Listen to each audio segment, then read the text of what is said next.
Welcome to our channel. இன்றைக்கி நம்ம வீடியோவில் என்ன பார்க்க போகிறோன்னா, வாழைப்பழங்களில் சிவப்பு மற்றும் மஞ்சள் ரெண்டுக்கும் நடுவில் இருக்க வித்தியாசம் என்னங்கிறத பார்க்க போகிறோம்.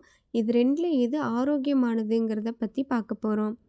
வீடியோக்குள்ளே போகிறதுக்கு முன்னாடி நம்மளோட சேனலை சப்ஸ்கிரைப் பண்ணாதவங்க சப்ஸ்கிரைப் பண்ணுங்கள். அப்படியே பக்கத்தில் இருக்க பெல் பட்டனை கிளிக் பண்ணிடுங்க. அப்போ தான் நான் போடுற ஒவ்வொரு வீடியோவும் உங்களுக்கு நோட்டிஃபிகேஷனில் வரும். வாங்க இப்போது வீடியோக்குள்ளே போகலாம். மஞ்சள் வாழைப்பழத்தில் பொட்டாசியம், விட்டமின் B6 மற்றும் வைட்டமின் C நிறைந்துள்ளது. இது இதய ஆரோக்கியம், நோய் எதிர்ப்பு சக்தி மற்றும் மன ஆரோக்கியத்தை மேம்படுத்த உதவுகிறது. சிவப்பு வாழைப்பழம் சிறியதாகவும் அடர்த்தியாகவும் இனிப்பாகவும் இருக்கும். இதன் நிறம் அடர் சிவப்பு மற்றும் அதன் சுவை சற்று ஜூஸியாக இருக்கும். இது எல்லா இடங்களிலும் எளிதில் கிடைக்காது. செவ்வாழை பழங்களில் பீட்டா கரோட்டின் மற்றும் விட்டமின் C நிறைந்துள்ளன.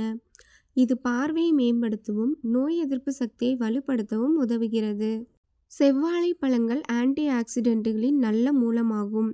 இவை உடலின் ஃப்ரீ ரேடிக்கலை எதிர்த்து போராட உதவுகின்றன. இது வயதாகுவதை மெதுவாக்குகிறது மற்றும் செல்களை சேதத்திலிருந்து பாதுகாக்கிறது. மஞ்சள் வாழைப்பழம் இதயம் மற்றும் மூளைக்கு சிறந்தது. அதே நேரத்தில் சிவப்பு வாழைப்பழம் கண்கள் மற்றும் நோய் எதிர்ப்பு சக்திக்கு மிகவும் நன்மை பயக்கும். இரண்டுமே வெவ்வேறு சிறப்புகளை கொண்டுள்ளன. உங்களுக்கு உயர் இரத்த அழுத்தம் இருந்தால் மஞ்சள் வாழைப்பழங்கள் உதவியாக இருக்கும்.